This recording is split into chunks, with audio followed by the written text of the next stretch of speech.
Buenos días para todos. Un placer saludarlos de nuevo. El día de hoy les quiero impartir esta charla que es muy bonita. Me pareció muy interesante el tema para abordarlo y es sobre osteomielitis. La mayoría de imágenes que vamos a estar viendo son en la edad pediátrica, ya que, como sabemos, la osteomielitis es una infección ósea que es más común en esas edades, ¿verdad? En la infancia, y que también la podemos encontrar en edad adulta, pero es menos frecuente. Para comenzar, tenemos que comprender un poco sobre el desarrollo de la médula ósea y cómo ésta sufre una conversión. Como podemos ver en la primera imagen, este gráfico de un fémur, como en la infancia o en un recién nacido va a haber mayor predominio de lo que es la médula ósea roja. Ya en la infancia va a haber una conversión de médula ósea roja a amarilla, que va a ir como ascendiendo, ¿verdad? Desde más distal, principalmente en los huesos largos, hasta proximal. En la adolescencia vamos a ver que la médula ósea roja va a estar situada más que todo en la metáfisis, ¿verdad? Diáfisis. Y ya en la edad adulta, temprana o mayor de 25 años, vamos a encontrar un remanente solo aquí, ¿verdad? En lo que son las epífisis más que todo. Entonces eso es muy importante porque dependiendo de esto y comprenderlo bien, vamos a entender cómo vamos a ver las imágenes por resonancia magnética. Entonces, que es el método de estudio que nos va a ayudar mucho a evaluar lo que es la médula ósea. Esta imagen, este gráfico, me pareció muy interesante, ya que aquí nos demuestra lo que es la patogenia de la osteomielitis. Sabemos que la osteomielitis hematógena es más frecuente en los infantes, o sea que la infección recurre a través de los vasos sanguíneos. Vemos aquí este ejemplo a nivel de ese hueso, tibia, lo que está representando. En la infancia, ¿verdad? Tenemos las placas epifisiarias, ¿verdad? A este nivel. Y este gráfico demuestra lo que es la osteomielitis aguda a su lado izquierdo. A su lado izquierdo, cómo va evolucionando hacia una osteomielitis crónica. Entonces vamos a ver unos puntos importantes en cada una, dependiendo de la evolución, ¿verdad? De clínica que tiene el paciente. Entonces, en la osteomielitis aguda podemos observar acceso. En este punto vemos un acceso intraóseo. También representado aquí, este agujerito, por así decirlo, es llamado cloaca, por donde el acceso, cuando hace un aumento de las presiones ahí a nivel intraóseo, esas colecciones pueden salir, ¿verdad? A través de la cortical y el periósteo y formar colecciones superiósteas. Hasta a nivel a afectar tejido blando. Y acá nos demuestra cómo los vasos que nutren el hueso se disponen, ¿verdad? Principalmente desde las metáfisis hacia la epífisis, tomando en cuenta aquí que estos son los vasos transepifisiarios, que los vamos a ver después de los 18 meses de edad y en la vida adulta, que se pueda dar ese tipo de irrigación. Y aquí en este extremo podemos ver ya la evolución de una osteomielitis crónica, donde aquí vamos a ver otros datos muy importantes, como es el secuestro, donde aquí existe necrosis ya del hueso. Entonces hay una afectación y se denomina como secuestro. Alrededor podemos tener también una colección, y alrededor de esa colección puede haber tejidos de regeneración que se llama involucro, que es ya tejido nuevo formándose. También acá nos demuestra el tracto sinusal, donde esta colección puede salir a los tejidos blandos hasta la piel. Entonces esto se le conoce como el tracto sinusal. Vamos a ver que los agentes causales más comunes son por Staphylococcus aureus. La Shigella también se puede ver en pacientes también pediátricos con antecedentes de traumatismo. Ya los estreptococos piógenes, estreptococos pneumoniae también son frecuentes en la edad pediátrica. Y en recién nacido vamos a tener agentes como la E. coli y el estreptococo del grupo B. También podemos ver en inmunocomprometidos que hay afectación por hongos, por cándida. Entonces hay que tomar en cuenta eso como para tenerlo de aprendizaje. Esta imagen nos demuestra cómo una afectación ósea, una infección ósea puede dirigirse hacia otros sitios, como podemos ver acá, empezar desde su sitio principal de infección, que son las metáfisis, hacia lo que son las epífisis, también afectación intraarticular, que haya afectación de tejidos blandos, que haya afectación también subperiósea y también que afecte, ¿verdad?, en sí el hueso. En esta otra imagen podemos observar cómo transcurren los vasos sanguíneos en la edad mayor de 18 meses, como les decía, y en la vida adulta estos vasos se disponen de esa forma y permite que la irrigación sanguínea hacia las epífisis. Entonces, eso es muy importante. Y en los menores de 18 meses, lo que son las placas de crecimiento, esto ayuda a que se forme una barrera y que no haya tanto afectación de las epífisis. Vamos a ver algunos estudios, cómo podemos evaluar las osteomielitis. Vamos a empezar con la radiografía convencional, que es el estudio inicial con que podemos contar y la mayoría de los clínicos la piden, ¿verdad?, al pensar en una infección, ¿verdad?, en estos niños. Vamos a encontrar algunos patrones por radiografía, como una osteopenia regional, que haya reacción perióstea, engrosamiento, llamándole en sí una periostitis, y que esta reacción sea agresiva, tanto agresiva que pueda confundirse con una neoplasia. Que haya también lisis, ¿verdad? Y podamos ver esas radiolucencias, a veces focales o con pérdida de la cortical. También puede existir una pérdida de la arquitectura del hueso trabecular y esclerosis periférica, más que todo en las osteomielitis crónicas. Y en caso de estas, ¿verdad?, se puede también observar la formación de secuestro, como les dije, de involucro, que lo vamos a ver más por resonancia, ¿verdad?, pero hay que tomarlo en cuenta desde este método de estudio. En este diagrama podemos observar el esqueleto óseo de un niño. Vamos a encontrar los sitios más frecuentes, la ubicación más frecuente de las osteomielitis.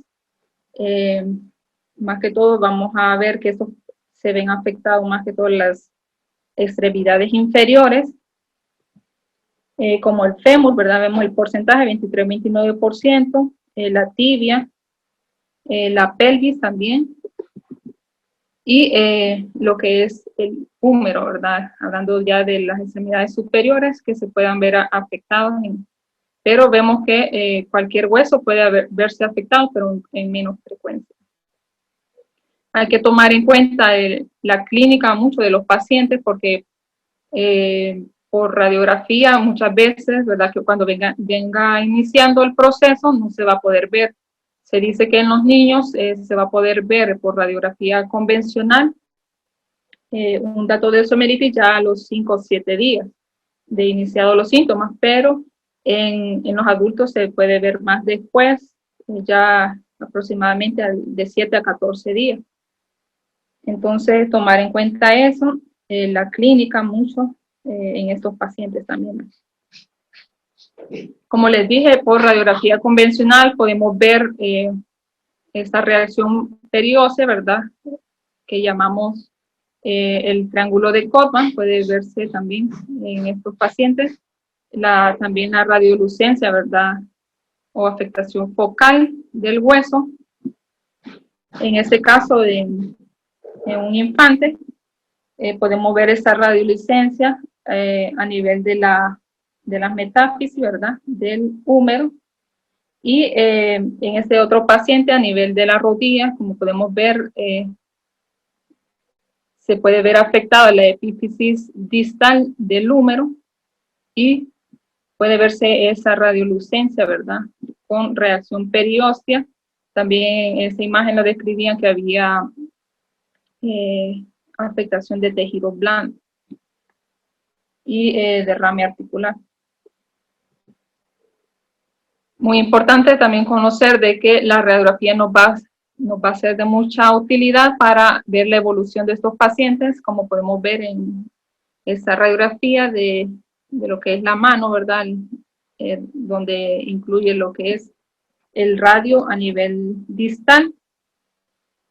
En este paciente de edad pediátrica vamos a ver que todavía no se han unido los que son los discos de crecimiento, ¿verdad? Y podemos ver cómo fue diagnosticado este paciente con una afectación, una infección ósea, observándose esa radiolucencia, ¿verdad? Mal definida,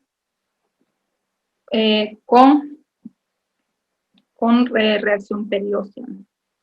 Y que al darle seguimiento ya a los 6 meses, vemos que hay una mejoría. Y ya para los 4 años de seguimiento ya podemos ver un hueso sano completamente. Otra imagen por radiografía convencional a nivel de pie del primer metatarsiano, vemos la afectación, más que todo se ve la reacción perióstea, ¿verdad? Señalando en la flecha, en este paciente, ¿verdad? Ya adulto. Se le realizó la resonancia magnética donde podemos observar la afectación a nivel de la médula. Este es una secuencia de STIR. Vamos a ver más adelante y a abundar más en lo que es la resonancia, pero el STIR se utiliza dentro del protocolo.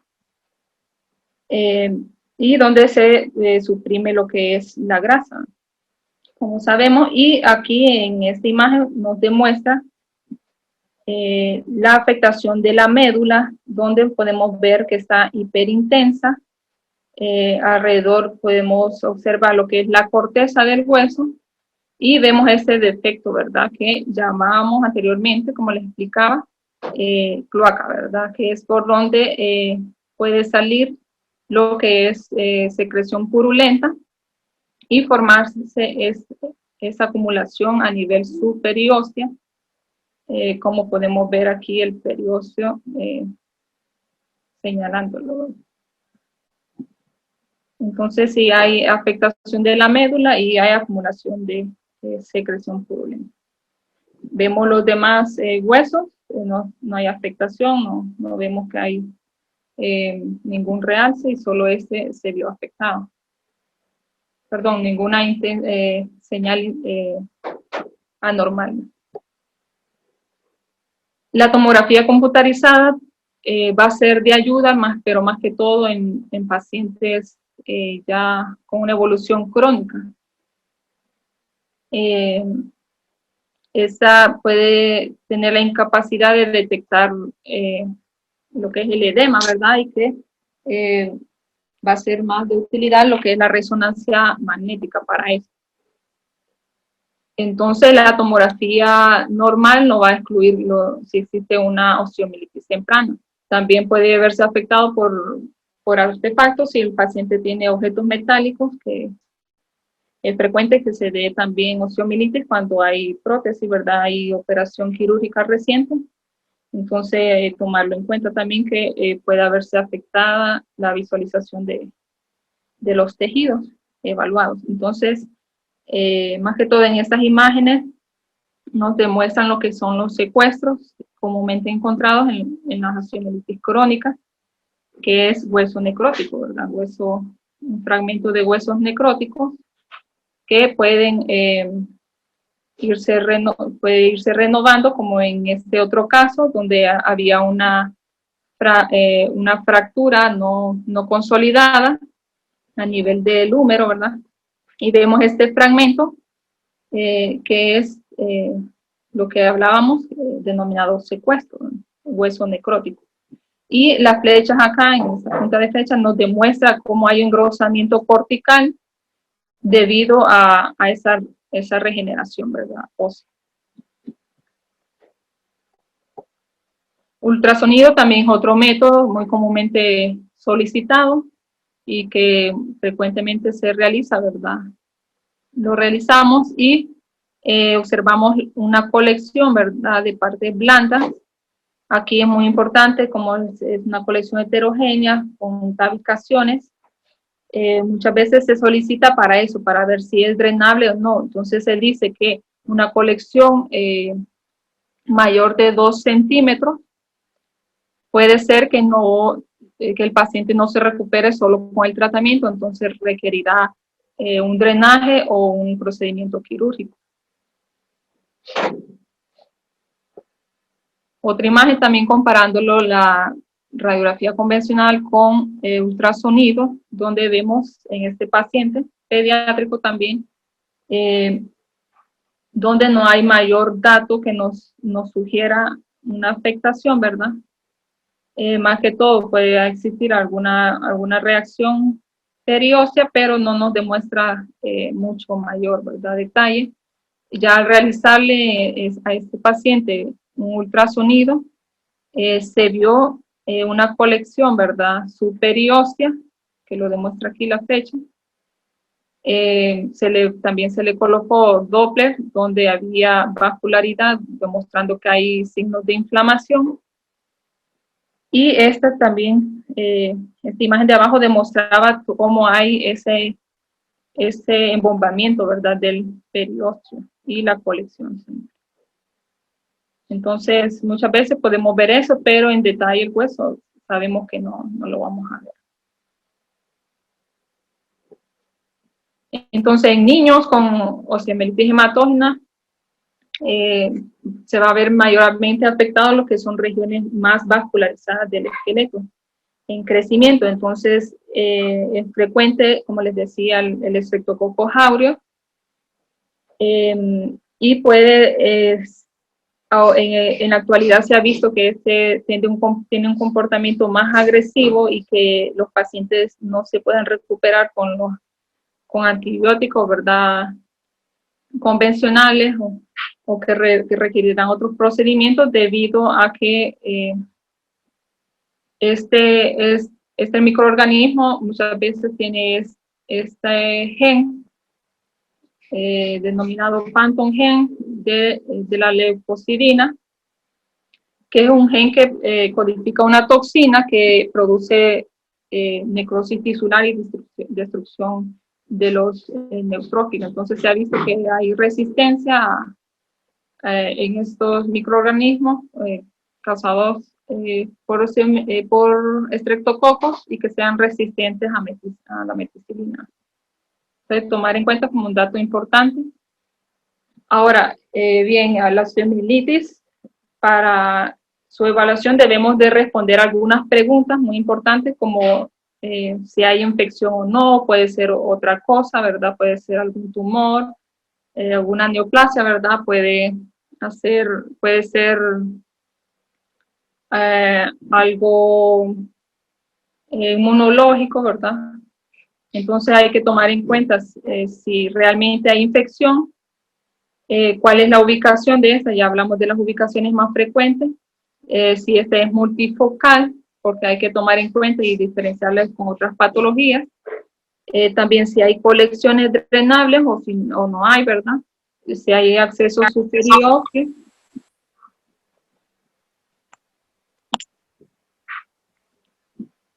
Si hay acceso superior óseo extenso o si hay isquemia de la médula ósea. Entonces, esas son algunas preguntas que debemos de responderlas al evaluar estas imágenes. Entonces, el protocolo para esos pacientes va a ser un protocolo combinado, ya sea de imágenes ponderadas en T1, STIR, que tengan proyecciones coronales, sagitales, también imágenes ponderadas en T1, en axial y planos longitudinales, también aquellas secuencias con supresión grasa, ¿verdad? Lo que llamamos el STIR, ¿verdad? Y también la supresión grasa más gadolina. Entonces, estas son el protocolo que comúnmente utilizamos para evaluar a estos pacientes. La resonancia es el método más ideal para evaluar las colecciones intraóseas más que todo y ver la médula ósea. Entonces, establecer la ubicación de la lesión y determinar si hay múltiples focalidades es primordial, ¿verdad? Para un adecuado tratamiento en estos pacientes. Vamos a ver aquí que en recién nacidos, muy importante saberlo, ¿verdad? Veíamos cómo es la médula ósea en los recién nacidos, donde hay mayor predominio de médula ósea roja.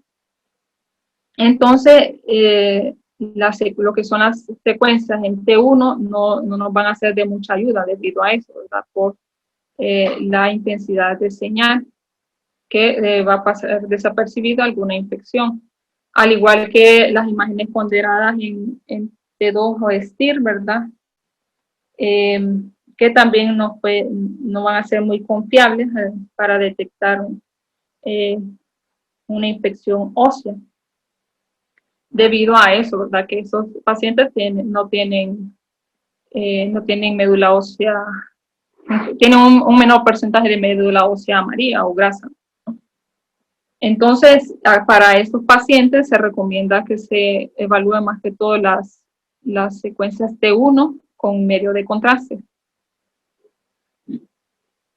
En esta imagen podemos ver a nivel del miembro inferior, ¿verdad? A nivel de la tibia, cómo hay afectación ósea, visualizando esa señal hiperintensa después del medio de contraste. Y vemos también añadido una colección, ¿verdad? A nivel de tejido plano. Entonces, este paciente pediátrico se utilizó esa secuencia, la secuencia T1 con medio de contraste. Ahora vamos a hablar de los equivalentes metafisiarios. Este es un concepto también muy importante de conocerlo, ya que puede haberse afectado también lo que son que haya afectación tanto osteoarticular, ¿verdad? Que se vea afectando tanto el cartílago como el hueso.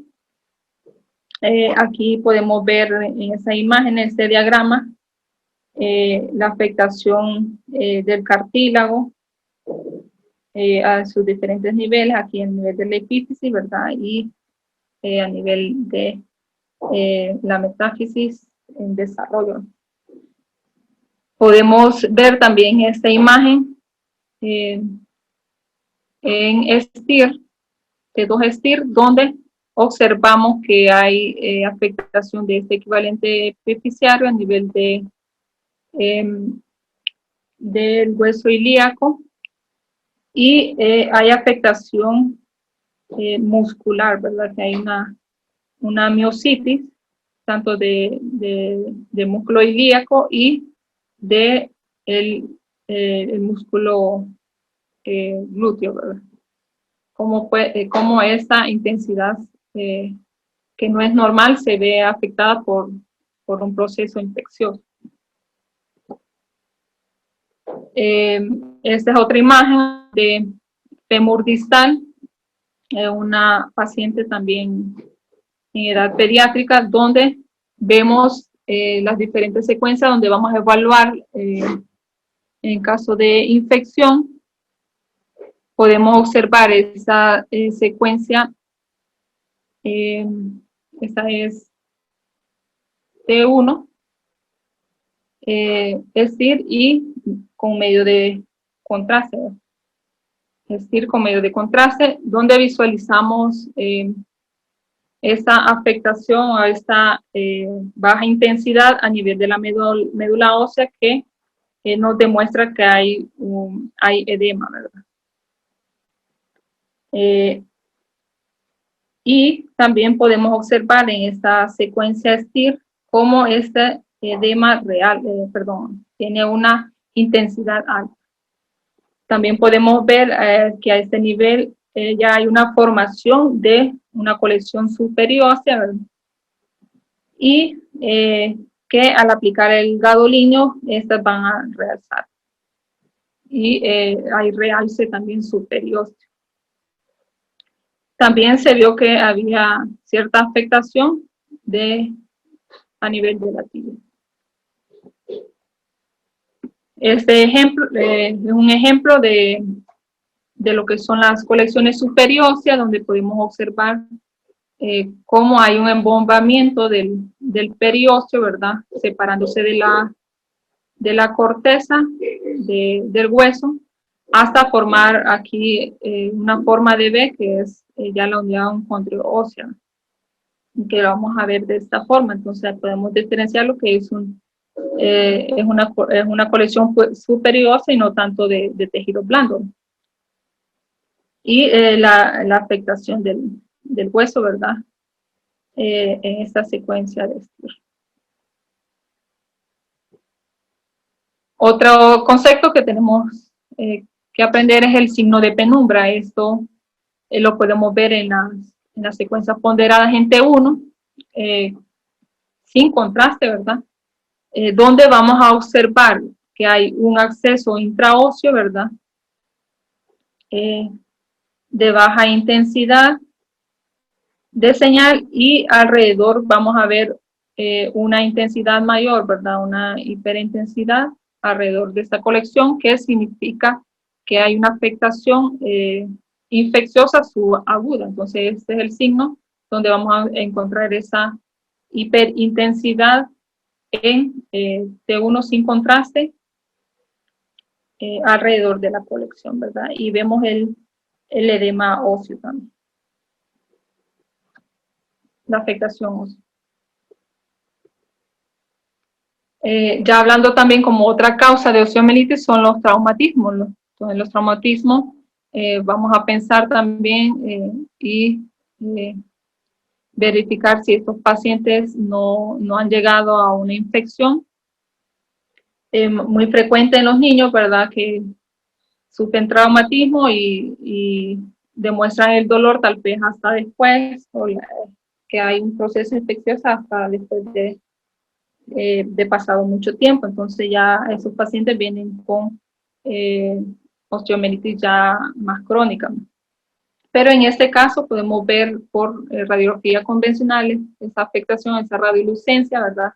Definida, focal a nivel del tercio distal del fémur, y al hacer las secuencias tanto en STIR, en T1 y STIR con medio de contraste, podemos ver que hay una colección, ¿verdad? Una colección intraósea, hay edema, ¿verdad? Óseo, que lo demuestra, se demuestra con esa hiperintensidad a nivel del hueso, que en T1 lo vamos a ver hipointenso, y con el medio de contraste ese realce, ¿verdad? Va a haber ese realce a nivel alrededor de la colección debido al tejido de granulación, ¿verdad? Que se está dando ahí. Para también tomar en cuenta otras localizaciones, vamos a ver las osteomielitis vertebrales.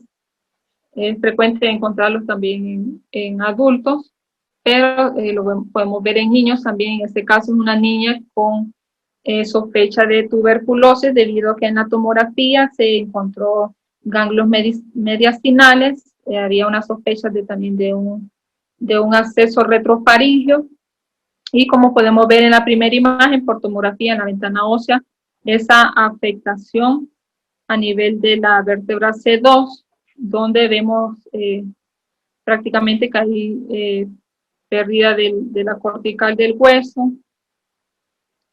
y podemos ver un fragmento óseo aquí, ¿verdad? Desplazado a este nivel.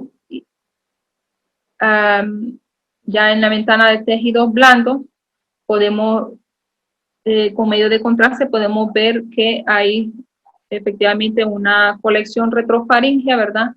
Y también hay afectación del espacio epidural. Entonces, a estos pacientes que tienen esas colecciones a ese nivel, también debemos, más si tiene la clínica, debemos sospechar si no hay nada intramedular, ¿verdad? Si no hay ninguna afectación, por lo cual lo más sugerente es hacer la resonancia magnética. Y al realizarle la resonancia magnética a este paciente vemos las colecciones que realzan periféricamente, vemos la afectación ósea, ¿verdad? Que hay, con el realce posterior al medio de contraste y la afectación epidural, como ya se venía viendo a nivel, desde que se le realizó la tomografía de este paciente. Otras localizaciones son las osteomielitis pélvica. Esta ocurre con mayor frecuencia en niños, ¿verdad? En una edad media de 10 años. La evaluación clínica es difícil a veces por la presentación, que puede confundirse con algún dolor abdominal, ¿verdad? Y que puede imitar otros procesos patológicos. Entonces, en este caso, puede haber afectación de tejido blanco un 85%, según consulté en la literatura, y que haya también formación de absceso glúteo. La radiografía convencional, ¿verdad? Va a ser muy poco reveladora, a veces no vamos a encontrar mucho detalle, ¿verdad? En este caso, un caso de una paciente de 10 años de edad, donde observamos una radiografía de pelvis, ¿verdad? Donde no encontramos mayor detalle. Muchas veces podemos encontrar alguna reacción perióstica leve, pero en esta paciente no se observaba mayor detalle, ¿verdad? Al realizarle el ultrasonido, se ve que a nivel de la articulación hay un mayor aumento del espacio intraarticular, aproximadamente decía en este artículo, que era de 4.6 milímetros. Entonces, al compararlo con la otra articulación que estaba normal, entonces se sospechó que podía haber algo más con la clínica que tenía la paciente, de dolor, fiebre, ¿verdad? Saber también que en estos pacientes se toma en cuenta bastante lo que son las PCR, el test, ¿verdad? Para hacer un diagnóstico completo. Al realizarle la resonancia magnética, podemos ver que hay en esta secuencia de T1 y STIR a la par, y la imagen de abajo también STIR, donde observamos el compromiso, ¿verdad? A nivel de la metáfisis y el cuello del fémur, donde podemos visualizar esa intensidad baja, ¿verdad? De la señal debido al edema que hay, y en STIR cómo hay esa hiperintensidad, ¿verdad? A nivel de la médula. También en las imágenes de abajo nos demuestra, ¿verdad? En comparación de uno con el otro, cómo se ve esa porción ósea afectada, ¿verdad? Y también en comparación al otro, al contralateral, ¿verdad? Al fémur contralateral, podemos ver una distinción, ¿verdad?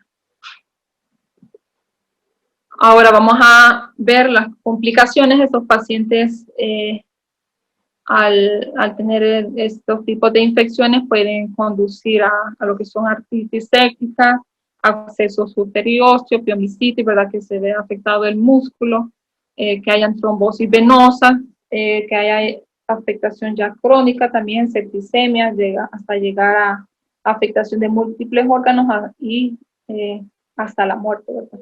Entonces, estos casos no hay que demorarlos y diagnosticarlos oportunamente.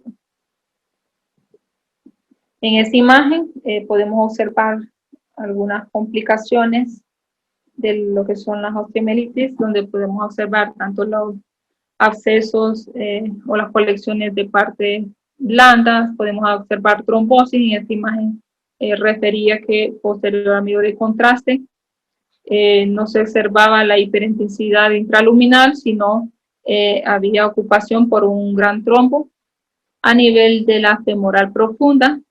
Y en la otra imagen, a nivel de abdomen y también tomando en cuenta las bases pulmonares, hay afectación también de a nivel pulmonar, en la base pulmonar derecha, donde se observa esos accesos, ¿verdad? Que se pueden formar muchas veces en estos pacientes, entonces hay que evaluarlos en un conjunto. Ahora, hablando de las osteomielitis crónicas, vamos a encontrar ciertos hallazgos por imágenes que van a incluir tanto los accesos de Brody. Estos accesos se van a ver en este tipo de osteomielitis, donde podemos observar que hay afectación metafisiaria con una colección, ¿verdad? Con colecciones intraóseas, que al evaluarlo en las secuencias STIR, estas colecciones van a tener una intensidad alta, ¿verdad? Pero alrededor van a tener una señal baja debido a la esclerosis que hay, ¿no? Entonces ya un proceso crónico. También puede haber engrosamiento, ¿verdad? Periósteo, que haya secuestro, como ya habíamos hablado, o hueso necrótico, y la formación de que lo que son las rupturas o las cloacas, la ruptura cortical. En esta imagen podemos observar lo que es un secuestro óseo a nivel de la rótula. Podemos ver que hay también en las osteomielitis crónicas podemos observar accesos, ¿verdad? En este caso no lo demostraba, sino que solamente había lo que era sinovitis o inflamación de la sinovia, ¿verdad? Demostrándose esta hiperintensidad de señal. Y igual acá, ¿verdad? Posterior al medio de contraste.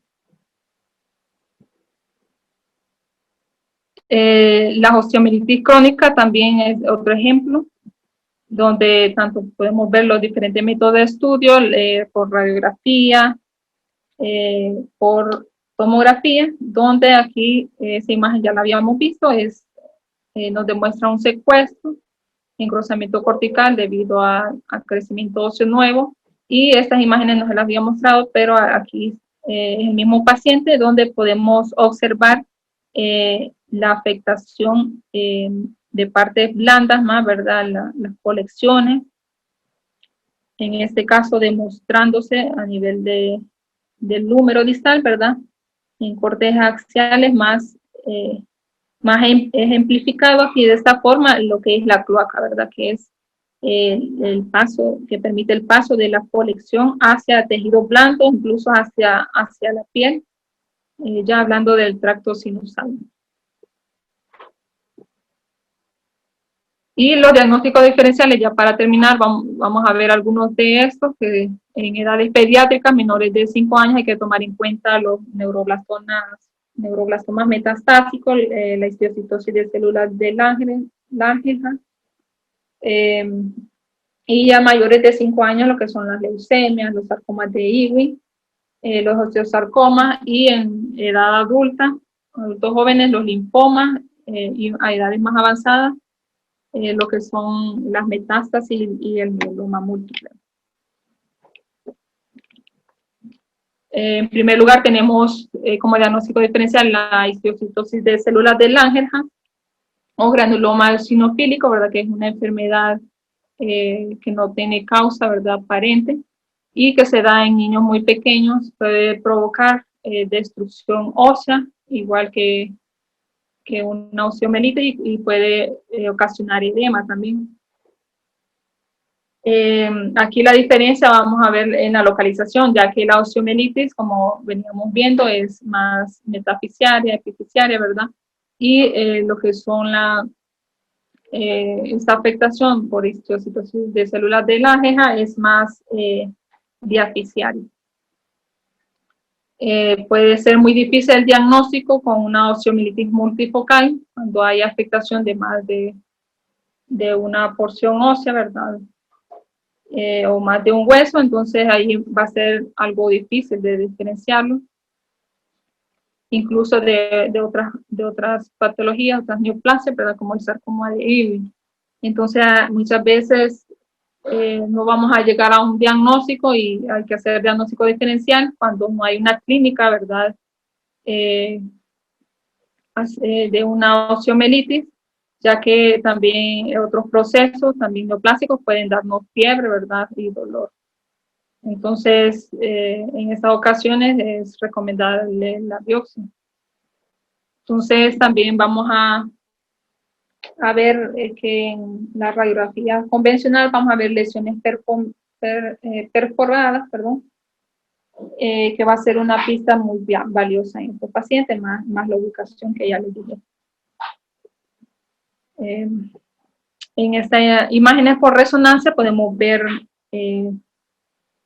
a nivel de fémur la porción diafisiaria, ¿verdad? La afectación que hay, esa hipointensidad de señal, y en STIR tiene esa alta intensidad a nivel de la médula ósea, algo heterogénea, pero también hay reacción periósea. Entonces, ahí es la ubicación, ¿verdad? Que nos va a hacer diferenciar, y ya en un corte axial, siempre de resonancia magnética, vamos a ver la posterior a medio de contraste, el realce periósteo. Otro diagnóstico diferencial es el sarcoma de Ewing, que se da en pacientes pediátricos, ¿verdad? Adultos jóvenes, y que hay que tomarlo en cuenta, ¿verdad? Puede también producir periostitis, elevación perióstea, realce de tejido blando,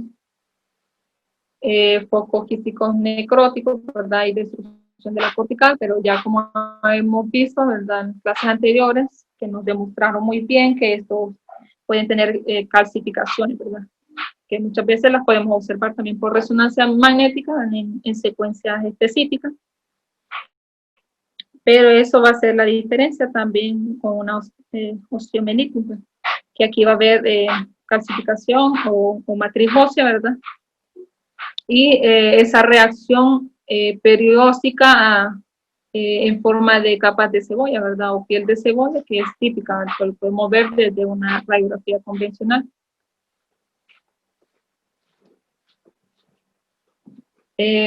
Tomando como un ejemplo el sarcoma de Ewing, en esa imagen, podemos observar que hay, perdón, en esta secuencia T1 STIR y con medio de contraste, ¿verdad? La primera, la secuencia T1, vamos a ver esa hipointensidad de señal, y en STIR la alta intensidad, algo heterogénea también, como podemos ver. Aquí no demostraban si habían calcificaciones, ¿verdad? Pero sí hay una reacción perióstea, ¿verdad? Hay componente extraóseo, como lo podemos observar.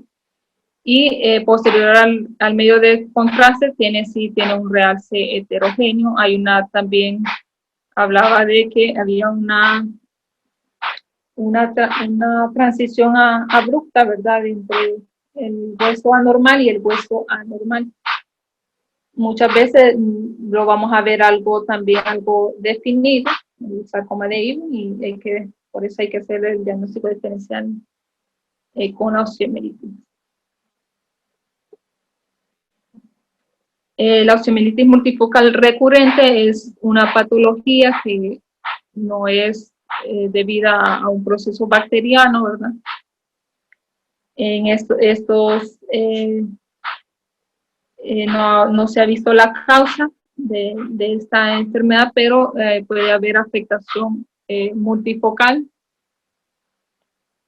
más frecuentemente un 80%. Los síntomas suelen ser menos agudos y los reactantes de fase aguda no van a estar elevados ni va a haber fiebre. Entonces eso nos va a diferenciar, no tanto por imagen, porque puede ser similar, ¿verdad?, a la osteomielitis, pero vamos a tomar en cuenta algunos sitios como la ubicación infrecuente, como en la pelvis, las extremidades inferiores, hombros, las puede afectar la columna, perdón, la clavícula. Y la afectación puede afectarse las metáfisis y equivalentes metafisiarios, como en una osteomielitis, ya hablábamos, y extenderse hacia la física. Las lesiones muestran edema leve de la médula ósea sin edema de tejido blando, y no va a haber tampoco colecciones, ¿verdad?, como observábamos en la osteomielitis. Y aquí muy importante conocer de que la resonancia y la tomografía con emisión de positrones va a ser de bastante utilidad, ¿verdad?, para analizar causas múltiples. Incluso se habla que en niños cuando son bien pequeñitos, hablando de la osteomielitis, cuando son pequeñitos, se puede hacer una resonancia de cuerpo entero, ¿verdad?, debido a eso, porque las osteomielitis también pueden ser multifocales, ¿verdad?, y más que todo en niños. Y se recomienda también que en infantes, como la mayor afectación es también en fémur, en miembros inferiores, se recomienda realizarlo desde la pelvis, ¿verdad?, los cortes y la planeación, hablando de la resonancia magnética, para descartar precisamente esa multifocalidad que puede haber. Este es un ejemplo de osteomielitis multifocal, donde observamos esa afectación, ¿verdad?, esa mayor intensidad de señal a nivel tanto del fémur distal y de la tibia proximal, ¿verdad? Entonces, como podemos observar, hay multifocalidad. En este caso, como les digo, muy difícil si no tenemos una buena clínica, de diferenciarles de una osteomielitis, ¿verdad?, bacteriana. Ahora bien, también otro diagnóstico diferencial son los infartos óseos, que lo incluían como un diagnóstico que puede ser también bien difícil de diferenciarlo, debido a que tanto la infección como el infarto pueden coexistir, ¿verdad? O sea, que después de una infección pueda haber infartos óseos. Y se ha visto que esto, como sabemos, en pacientes con enfermedad de células falciformes, tienen lo que son frecuentemente infartos óseos. Entonces se ha visto que casi se puede desarrollar 50 veces más común en estos pacientes que en una infección, ¿verdad?, en pacientes que no tengan esa afectación, pero que sí puede también existir, pero es más común que se den estos pacientes con anemia. Aquí también el principal sitio, vamos a ver que son la porción diaficiaria del hueso, y que puede haber también un edema intramedular. Mientras que en la osteomielitis puede haber edema, pero más circunferencial, y afectar los tejidos blandos. En este caso, una paciente con anemia de células falciformes, vemos que hay afectación ósea, ¿verdad? Hay esa hiperintensidad, siempre hay que comparar, ¿verdad? Pero es evidente la afectación que hay. Y también podemos ver que a nivel de los músculos hay esa hiperintensidad, demostrando que existía miositis, ¿verdad? En estos pacientes. La afectación también que puede haber en estos pacientes y la miositis, ¿verdad? La miositis agregada. Otro diagnóstico diferencial son los linfomas óseos, que surge de la proliferación anormal de células linfoides en la médula ósea. Puede ser primaria o secundaria. La afectación pues se debe más comúnmente que sea una afectación secundaria y que pueda ser focal o multifocal. Las metadiáfisis, ¿verdad? Es un concepto también que podemos utilizar, que se puede haber afectado la metáfisis y la diáfisis femoral, ¿verdad? Que sea más comúnmente el sitio donde podemos encontrar el linfoma y que suelen ser lesiones focales más frecuentes, pero también multifocales. La afectación de tejidos blandos también vamos a poder observar masas de tejido blando, ¿verdad? O componente de tejido blando, pero aquí no va a haber destrucción cortical como una osteomielitis. Entonces hay que tomarlo en cuenta y eso debido, y se cree que sea por la propagación de las células tumorales a través de los pequeños pasos que penetran la corteza hacia los tejidos blandos, ¿verdad? O sea, que sea debido a que no haya esa afectación cortical solo por esa propagación a través de los vasos sanguíneos. Entonces, este es un ejemplo de un paciente, también adulto joven de 21 años de edad, donde vemos en esa secuencia ponderada en T1, esa afectación de la médula ósea se ve intensa en comparación al otro miembro, ¿verdad? Podemos observar. Y en este corte axial, el componente de tejidos blandos importantes que hay, ¿verdad? Y que no hay ya del hueso, vemos la cortical que está íntegra. Entonces, debido a eso que les explicaba antes. Ya para terminar, en la edad adulta, también podemos observar afectación ósea debido a las metástasis, ¿verdad? Que hay que hacerlo como un diagnóstico diferencial de las osteomielitis, más que todo en esos pacientes, bueno, en los pacientes o los cánceres que más frecuentemente pueden dar metástasis a la columna son el cáncer de pulmón, mama, las células renales y de próstata. Entonces hay que tomar en cuenta esto.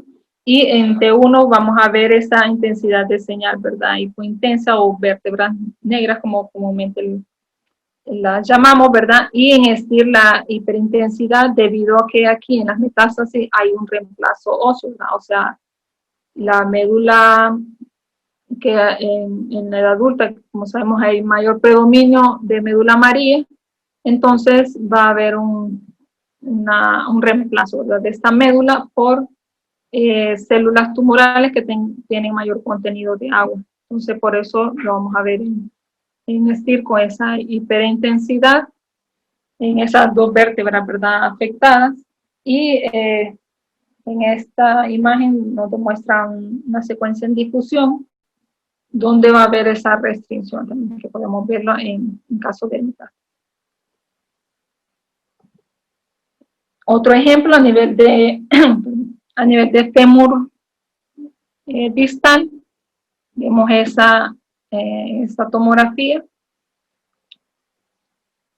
En ese plano o esa reconstrucción sagital, como vemos a nivel de fémur, esa lesión, ¿verdad?, esclerótica que está afectando en este paciente que tenía como antecedente un carcinoma de vejiga.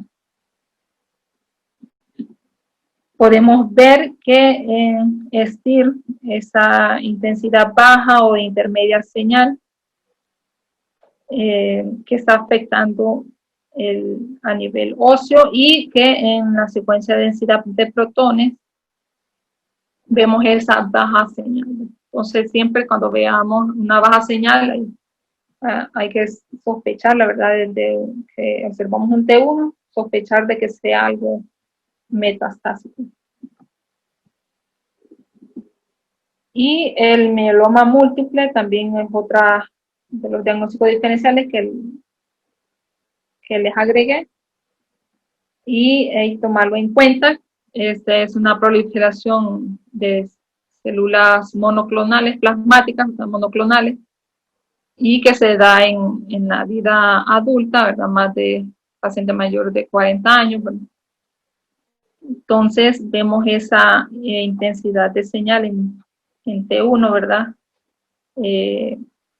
De difusa, ¿verdad? Intensidad baja de señal difusa, que está afectando la mayoría de cuerpos vertebrales. Eso también, estos pacientes pueden tener disminución de lo que son la altura de los cuerpos vertebrales debido a esa afectación, y que en la secuencia de T2, cómo podemos observarlas también, ¿verdad? Ese patrón que tiene, ¿verdad?, difuso a nivel de los cuerpos vertebrales. Y eso para finalizar. Muchas gracias por la atención. ¿Alguna consulta o alguna ofertación? Es bienvenido.